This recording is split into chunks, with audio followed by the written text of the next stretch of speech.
Buenas tardes, el día de hoy vamos a hablar del sistema endocrino. Para iniciar vamos a hablar de cómo se relacionan el sistema nervioso y el sistema endocrino. En presentaciones pasadas hablamos sobre el sistema nervioso y cuáles eran sus funciones en el cuerpo, sus partes y demás. En este momento vamos a hablar del sistema endocrino como un sistema que junto al nervioso nos permiten lograr lo que llamamos la homeostasis, es decir, el equilibrio en todas nuestras funciones. Entonces vamos a decir que los dos sistemas se caracterizan porque son capaces de responder a diferentes tipos de estímulos. El sistema nervioso usualmente responde a estímulos de tipo físico, como la luz o la temperatura, mientras que el sistema endocrino está respondiendo a estímulos de tipo químicos, usualmente de nutrientes, toxinas y demás. Estos estímulos siempre son recibidos por órganos receptores que pueden ser externos o internos. Estos receptores externos o internos pueden ser del sistema nervioso o del sistema endocrino. Y ellos, al recibir estos estímulos, van a generar respuestas mediante órganos efectores. Usualmente en el caso del sistema endocrino, los órganos efectores son glándulas que son capaces de secretar sustancias, mientras que en el sistema nervioso los efectores son de tipo locomotor, son motores y permiten que haya movimiento.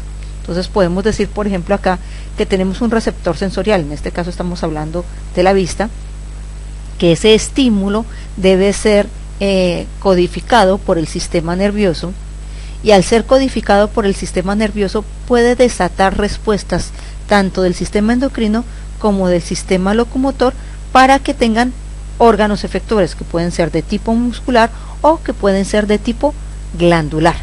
Vamos a ver más adelante cómo esto se puede explicar. Decimos entonces que el sistema endocrino está controlado en última instancia por el sistema nervioso, es decir, el sistema nervioso, así como controla todas las funciones de nuestro cuerpo, también controla la forma en la cual se comporta el sistema nervioso. Y este control se hace a través de una vía. La vía se llama la vía hipotálamo-hipófisis. Decimos que el hipotálamo, que se encuentra en el encéfalo, es el que puede mandar las señales a la hipófisis, que también se encuentra en el encéfalo, pero la hipófisis es conocida como la glándula más importante del sistema endocrino, es la glándula que regula casi todas nuestras funciones endocrinas. Esta hipófisis va a secretar lo que llamamos la hormona estimulante. Esta hormona estimulante va a ir a una glándula específica. Esta glándula específica va a generar una hormona específica que tiene una acción particular. Esto lo podemos entender mejor con varios ejemplos. Decimos que cuando hablamos del sistema nervioso y el sistema endocrino, vamos a ver que hay diferencias entre los dos. Las diferencias se dan en términos de cuál es la vía que utilizan, cómo se transmiten, cuál es la velocidad de respuesta, cuánto dura la respuesta y las funciones que regula y coordina. Por ejemplo, decimos que el sistema nervioso tiene como vía los nervios, mientras que el sistema endocrino, la vía que tiene es la sangre. Entonces sabemos que cuando el sistema nervioso va a generar un arco reflejo, los nervios son los que permiten transmitir la señal de un lado a otro, mientras que en el sistema endocrino es la sangre la que transporta esa señal, porque esta señal usualmente es de tipo químico. El sistema nervioso transmite estas señales como impulsos nerviosos, mientras que el sistema endocrino la transmite en forma de hormonas, que son sustancias químicas. La velocidad de respuesta del sistema nervioso es supremamente rápida, diríamos que casi que inmediata, mientras que la respuesta del sistema endocrino es lenta. Asimismo, la duración de la respuesta del sistema nervioso puede durar muy poco tiempo, puede ser inmediata y durar pocos segundos, mientras que la respuesta del sistema endocrino puede ser lenta, pero puede durar días, meses o años. Las funciones que regula y coordina también son distintas. Mientras que el sistema nervioso regula todas las funciones que exigen respuestas rápidas, como las que tienen que ver con la locomoción, el sistema endocrino está regulando las funciones que exigen respuestas mantenidas, como por ejemplo el crecimiento, el desarrollo, el metabolismo. Tú no paras de crecer de un momento a otro y puedes durar creciendo varios años. Lo mismo, el desarrollo, esos cambios hormonales que nos llevan a diferentes etapas de la niñez, a la adolescencia, a la adultez, toman tiempo. Y el metabolismo es la forma en la que estamos transformando la energía constantemente, todos los días y a todas horas tenemos que hacer metabolismo. Entonces les presento aquí el sistema endocrino. Decimos que el sistema endocrino tiene como función coordinar y regular diferentes funciones del organismo. Decimos que lo hace por medio de glándulas. Estas glándulas se conocen con el nombre de glándulas endocrinas.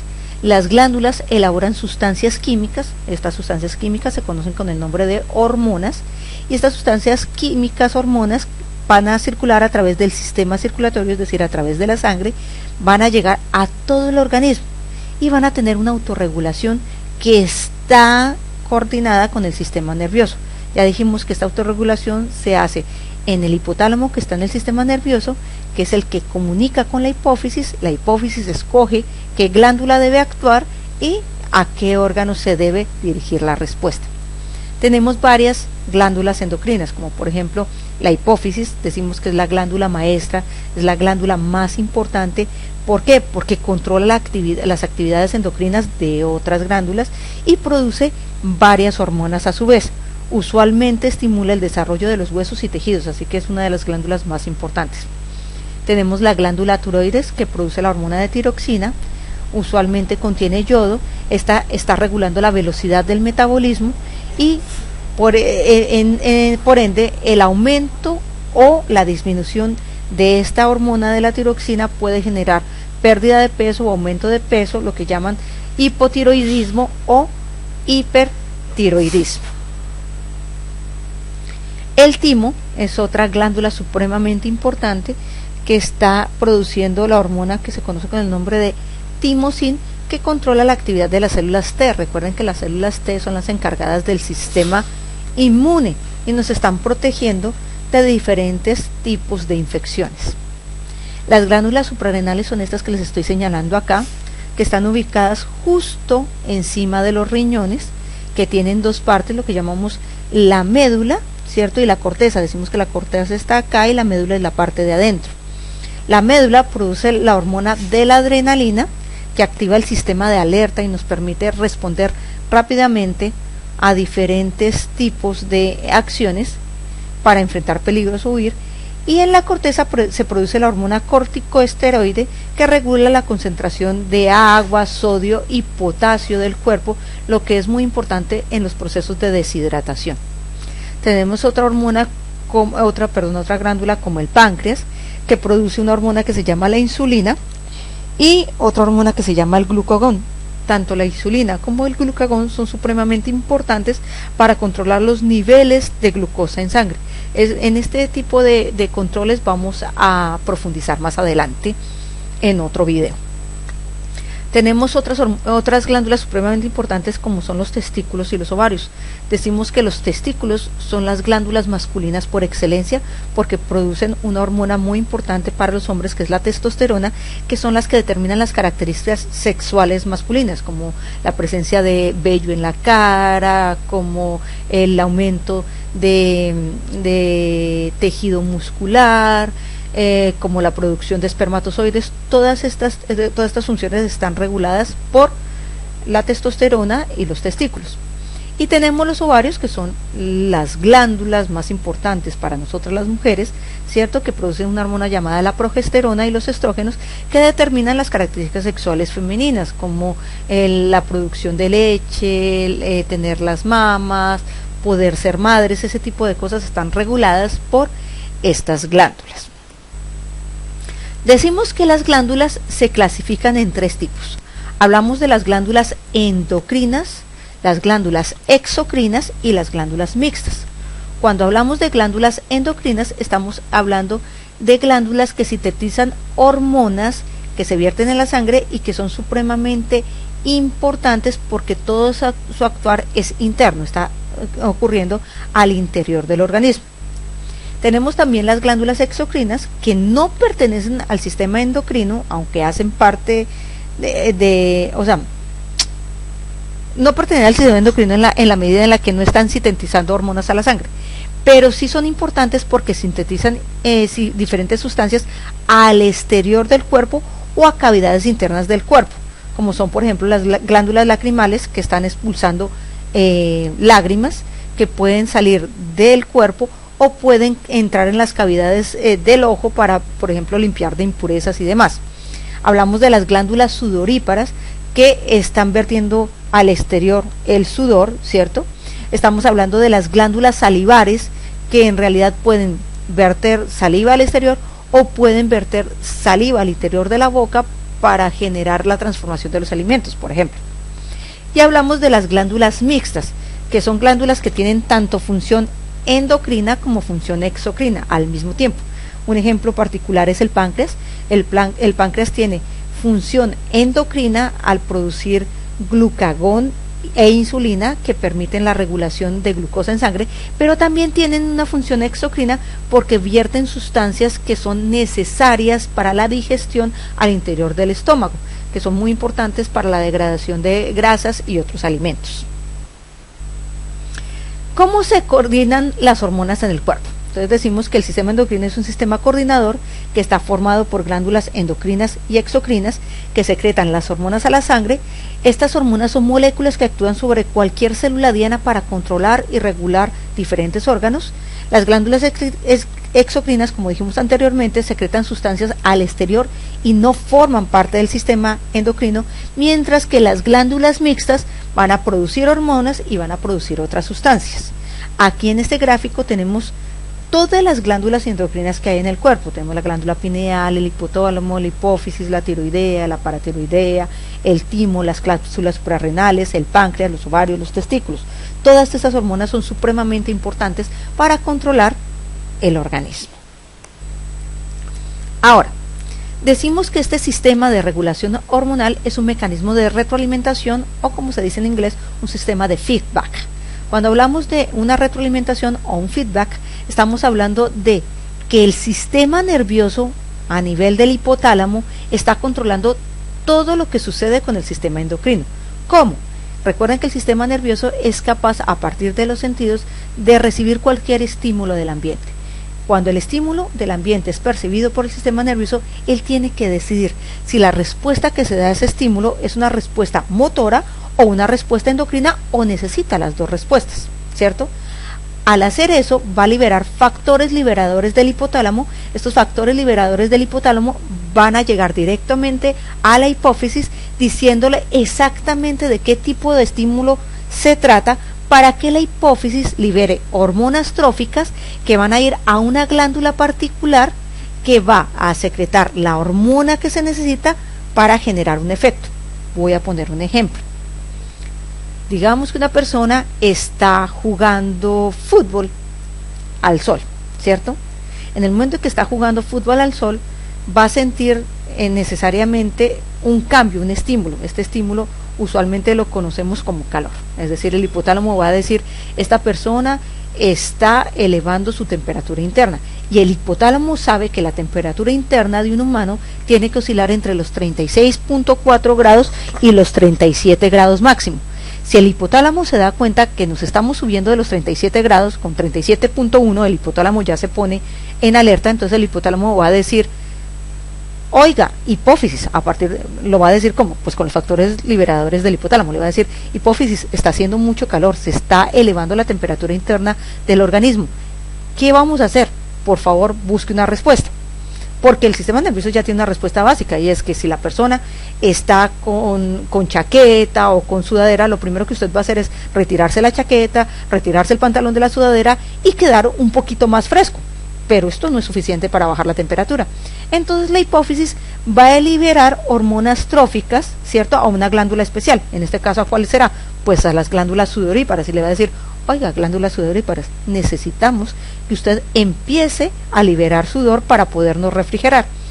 Ese mensaje va a ir por vía de la sangre hacia las axilas y hacia los lugares en los cuales sudamos para comenzar a generar líquido.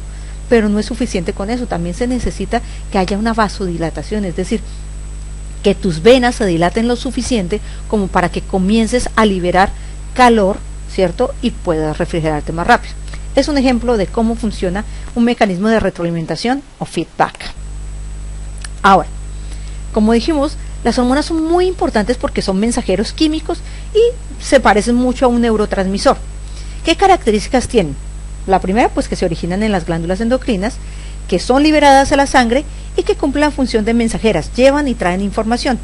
y por su accionar van a producir cambios en los órganos donde actúen. Como les decía ahorita, pueden hacer que las venas, por ejemplo, se contraigan o se dilaten de acuerdo a la respuesta que se necesite, ¿sí?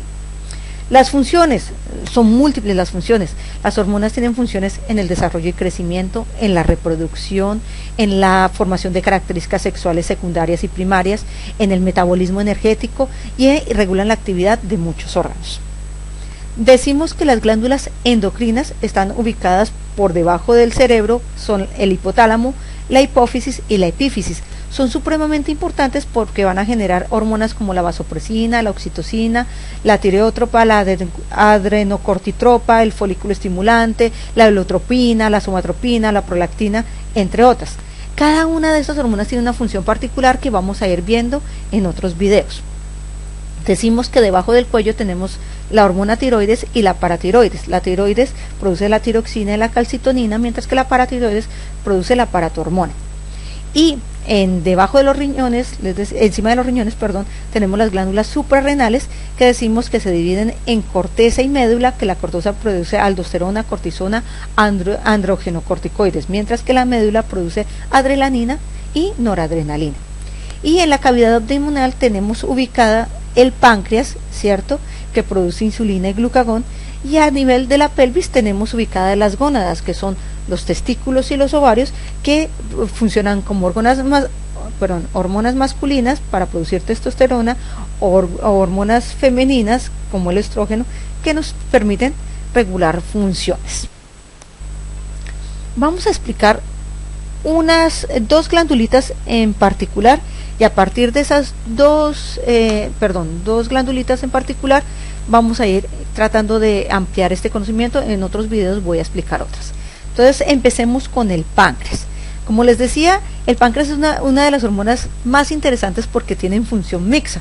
Tiene una función endocrina y tiene una función exocrina. Decimos que la función endocrina la está generando a nivel de los islotes de Langerhans, que son las que van a producir el glucagón y van a producir la insulina para regular la cantidad de azúcar en sangre. Mientras que las funciones exocrinas están dirigidas a la producción de jugo pancreático, que nos va a ayudar en la digestión porque van a producir la tripsina, la amilasa y la lipasa, que son supremamente importantes para romper almidones, proteínas y grasas. Vamos a decir que el páncreas exocrino funciona de la siguiente manera. Entonces decimos que la unidad secretoria del páncreas son los acinos pancreáticos, que es una capa simple de células epiteliales que están lejos de una luz. Entonces, si te das cuenta, cuando estamos hablando de los acinos pancreáticos, estamos hablando de todo este tipo de células que están unidas acá y que te estoy mostrando. ¿Sí es? Decimos que esto es el acino pancreático. Decimos que ella secreta jugo pancreático a través del conducto pancreático del duodeno, que es este que te estoy mostrando acá, ¿cierto? Que este jugo pancreático contiene bicarbonato, que lo secretan las células que revisten los conductillos, es decir, las células que están acá, ¿cierto? Que estas enzimas, algunas son la lipasa, la tripsina y la amilasa, que la amilasa funciona para digerir el almidón, que la tripsina digiere proteínas y que la lipasa digiere triglicéridos, que la mayoría son simógenos o lo que llamamos enzimas inactivas, ¿cierto? Esas enzimas inactivas tienen otros nombres, se llaman, por ejemplo, el tripsógeno, que solo se activa en el intestino delgado por una hormona que se llama la enterocinasa, que convierte la tripsina y se encarga de activar otras enzimas y por tanto hacen posible la digestión. Si se dan cuenta, para que una cosa suceda tiene que suceder otra. Es una red de funciones la que se está dando acá. Ahora, vamos a ver otra glándula que es muy importante, que es la tiroides. La tiroides es una de las hormonas más importantes hoy día. Se habla mucho de cáncer de tiroides y se habla de lo mucho que afecta a las personas, y vamos a explicar más o menos cuáles son sus funciones. Vamos a hablar de la glándula tiroides. Decimos que la glándula tiroides es una glándula supremamente importante que se encuentra a nivel del cuello, que participa en el desarrollo normal del sistema nervioso central y mantiene la homeostasis. Tiene efectos directos en el crecimiento y el desarrollo, en el termógeno, es decir, en la capacidad que tenemos de regular la temperatura de nuestro cuerpo, estimula el metabolismo del colesterol y la bilis, es decir, la forma en la cual estamos almacenando y gastando las grasas, y tiene un efecto cardiovascular, es decir, en la forma en la cual la sangre es conducida a través del cuerpo. Usualmente este efecto cardiovascular depende del hipertiroidismo o del hipotiroidismo. Cuando hablamos del hipertiroidismo, estamos hablando que cuando tenemos gran cantidad de producción de hormonas de la tiroides, se pueden producir taquicardias, aumento del gasto cardíaco, hipertrofia del corazón, es decir, que el corazón se agranda, disminución en la resistencia vascular periférica, es decir, que las personas se ahogan cuando están haciendo actividad física y demás. Cuando hablamos de hipotiroidismo, es decir, de baja producción de hormonas a nivel de la tiroides, podemos hablar de bradicardia, disminución del gasto cardíaco, aumento de la resistencia vascular periférica, es decir, hablamos de tensiones del corazón bajas, de personas que les cuesta subir de peso, que mantienen débiles constantemente, ¿cierto? Decimos que la hormona tiroidea tiene muchas grandes reservas en la glándula tiroides y que está produciendo las hormonas T3 y T4. Estas hormonas T3 y T4 son hormonas que están trabajando directamente en el hígado y otros tejidos y se convierten en una forma activa de trillodotiroidina, que es lo mismo que decir T3 o T4.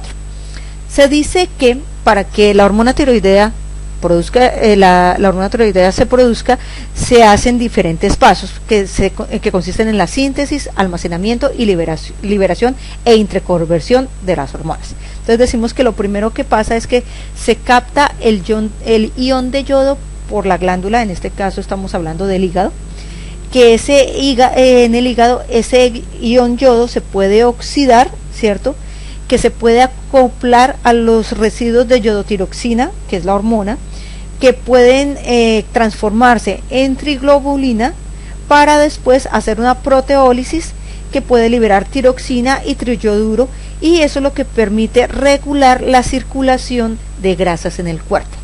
¿Listo? Esto ha sido todo por hoy. Espero que esta explicación les sirva para realizar los talleres que vamos a empezar a realizar. Un abrazo a todos, muchas gracias.